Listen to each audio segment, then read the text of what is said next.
Après 2 heures de course à travers les sentiers de la forêt, et plusieurs crises de nerfs plus tard, le groupe est de nouveau réuni.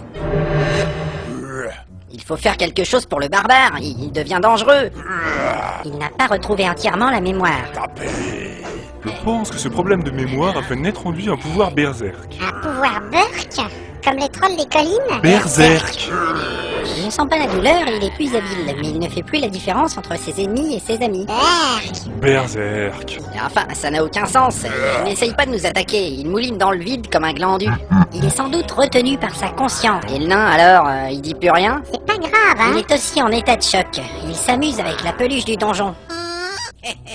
Lamentable.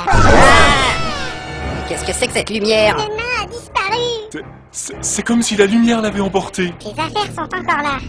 Est-ce que c'était une lumière magique? Eh bien, je n'ai rien senti en matière de vibration magique. Néanmoins, je vois difficilement quel genre de lumière peut emporter un nain, même sans ses vêtements. Surtout celui-là. Eh bien, c'est peut-être une lumière divine.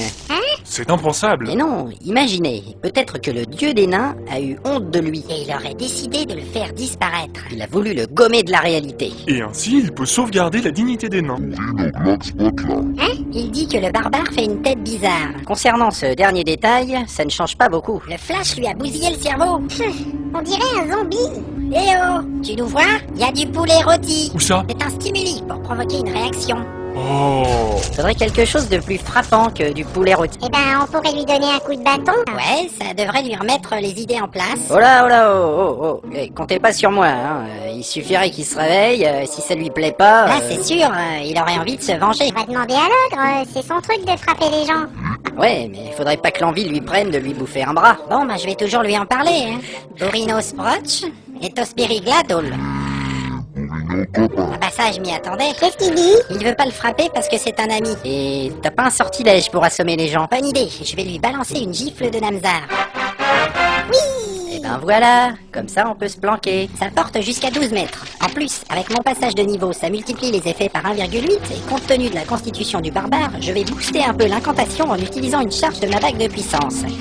Il n'a pas de résistance particulière à la magie, ce qui donne environ 80% de chance de succès d'engendrer une perte de connaissance. C'est bien tout ça, mais c'est quoi les 20% qui restent? Ah ça, il vaut mieux pas y penser. À 10%, je lui casse tous les membres. À 5%, je lui disloque les vertèbres en entraînant la mort. Et à 5%, ça se perd dans la nature. T'as raison, faut pas y penser. Bon allez, c'est parti. Chaud devant. On peut se dissimuler derrière ce gros chêne. Ouais, faut dire au paladin de... Oh mais regardez-moi ça, il dort. Il dit que c'est pour rendre hommage à son dieu. Hommage mon cul, allez on se bouge. J'arrive. Attention, on y va. Talon à Arcos Ordini. Excellent. Qu'est-ce qui se passe? Regardez, le barbare est à terre et il saigne du nez. Il a l'air bien sonné. Eh mais qu'est-ce que c'est que ça? Encore cette lumière, par les 10 000 poils de la barbe de Goltor l'intrépide. On ne voit rien du tout, là. Ces déplacements lumineux. Eh le nain, c'est toi? Bah qui tu veux que ce soit? Un ours en deltaplane? Je peux pas voir, c'est trop touffu. Ça va, pas de soucis? Il se passe que je suis à poil dans la forêt et que cette aventure commence à me léhacher menu. Mais qu'est-ce qui s'est passé? J'en sais rien, je me suis retrouvé dans un cagibi transparent, il y avait des types étranges qui me regardaient et qui racontaient n'importe quoi. Eh là, Dites-moi, ça lui arrive souvent? Il voyage beaucoup, mais en général, c'est quand il est mort. alors, vous allez me rendre mes fringues? Il y a des orties qui me grattent le cul. Une fois le nain habillé et le barbare redevenu lui-même, la compagnie reprend sa route et traverse une portion de territoire forestier classé dangereux.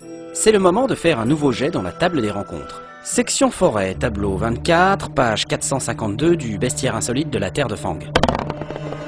19. Eh ben, c'est pas terrible. 2, 3, 4, 5, 6, 7, 8, 9, 10 km. 2 km.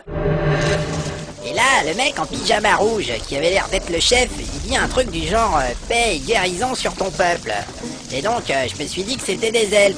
Mais ils n'avaient pas d'oreilles pointues. Seulement après, j'ai vu cette fille un peu blonde en pyjama rose, avec un air bête et une sacrée paire de... Stop! Mais c'est incompréhensible ton histoire. Franchement, je ne vois pas le rapport avec les elfes. Moi, j'en ai marre. Écoutez, Vous entendez? Ce sont des percussions ethniques provenant certainement d'une tribu sauvage. T'es pas obligé de dire ça comme si on était des blaireaux. Comment? Ce sont les percussions ethniques, gna gna gna gna. Mais pas du tout. Donc, t'es vachement susceptible, toi. Je suis pas susceptible, mais faudrait pas trop me prendre pour un con. Je disais juste que des sons provenant... Et voilà, il recommence. Dis donc, tu m'as piqué mes chiantos.